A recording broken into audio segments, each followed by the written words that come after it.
Hey, what's going on, guys? This is Mark Mako at Stanford University doing his in-service project, currently working at Corona Hills Physical Therapy. Today we are talking about Tai Chi. Tai Chi is an ancient exercise that is popular amongst older adults. It involves a series of movements performed in a slow, focused manner and accompanied by deep breathing. It encompasses balance, aerobics, flexibility, weight bearing, and helps improve a better body sense, also known as proprioception.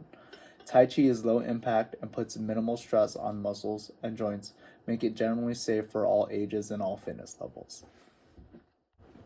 What you see behind me is myself doing what's known as the 24 Forms.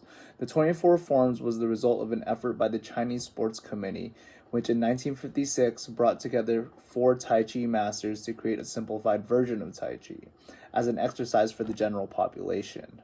Taking about 6 minutes to perform and to give the beginner an introduction to the essential elements of Tai Chi, yet also retain the traditional flavor of traditional longer hand forms.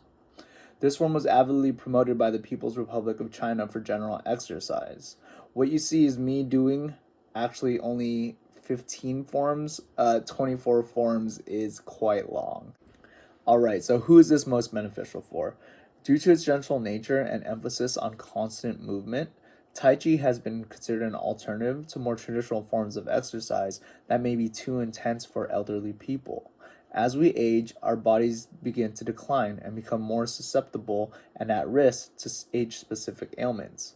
These include, but are not limited to, nonspecific low back pain, which is back pain not caused directly by a recognizable pathology, knee osteoarthritis, which is wear and tear of the knee's cartilage causing pain, and the increased risk of falling.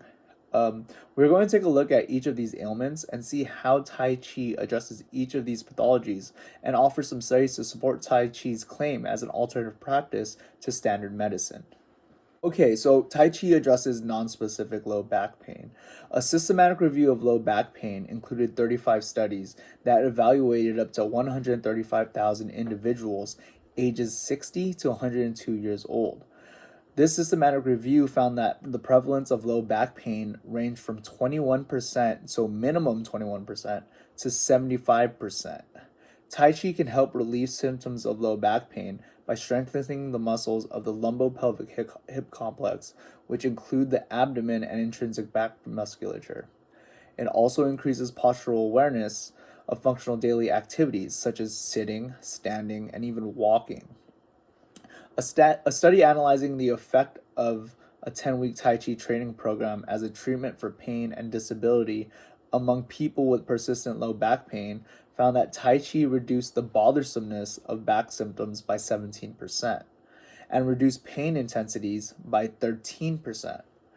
The study consisted of a randomized controlled trial and that recruited 160 volunteers ages between 18 to 70 years old. They were then divided into the Tai Chi group and control group.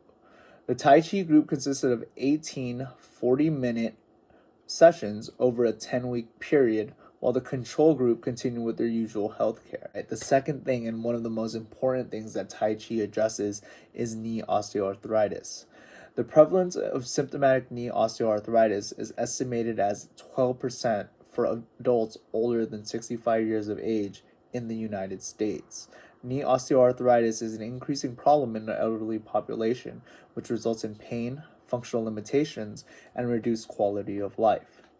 There is currently no feasible preventive intervention strategies or effective disease-modifying remedies. The physical components of Tai Chi provide exercise consistent with current recommendations for osteoarthritis, which includes range of motion, flexibility, muscle conditioning, and cardiovascular exercise. A study evaluating the effectiveness of Tai Chi in the treatment of knee osteoarthritis symptoms consisted of a randomized controlled trial, which consists of 40 individuals with symptomatic tibiofemoral osteoarthritis. The Tai Chi group received 60 minutes of Tai Chi, the 10 modified forms of the Yang style, and the control group received 60 minutes of stretching 2 times per week for 12 weeks. They found that Tai Chi's group experienced reduced pain and improved physical function when compared to the control group. Alright, last but not least, Tai Chi helps reduce the risk of falling. Falling and fear of falling are among the most common problems for the elderly. Muscle weakness, poor vision, and slow reaction time causes an increase in falls as we get older. About 36 million falls are reported among older adults each year, resulting in more than 32,000 deaths. Fear of falling is a problematic consequence that can create a cyclical pattern of movement disorders and reduce quality of life due to apprehension. The effects of Tai Chi on the risk of falling and the fear of falling in older adults was analyzed. This study consisted of 60 elderly males and females divided into two groups. The Tai Chi group received 3 sessions for 10 weeks of Yang-style Tai Chi, while the control group continued with their daily life. To assess the risk of falling, the Berg Balance tool was used, and to measure the fear of falling, the Falls Efficacy Scale, FESI, was implemented. Scores were measured at 4, 8, and 10-week periods. The results indicated that when compared to the control group, the Tai Chi group risk of falling was 44.2% less, and that their fear of falling was reduced by 33 points. Alright guys, after seeing the demonstration of myself doing Tai Chi, in conclusion, Tai Chi can help reduce non-specific low back pain by strengthening the abdomens as well as intrinsic back musculature, providing stability for the lumbopelvic hip complex. Its slow, gentle movements improve motor control, reducing the chances of accidental injury. Tai Chi helps retard the degeneration of the knee cartilage by keeping the joint flexible and strengthening the surrounding musculature.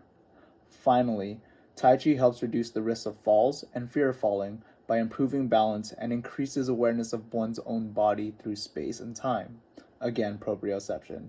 This is Mark Mako with Corona Hills Physical Therapy, Stanford University. Thank you for watching my presentation. Have a good one.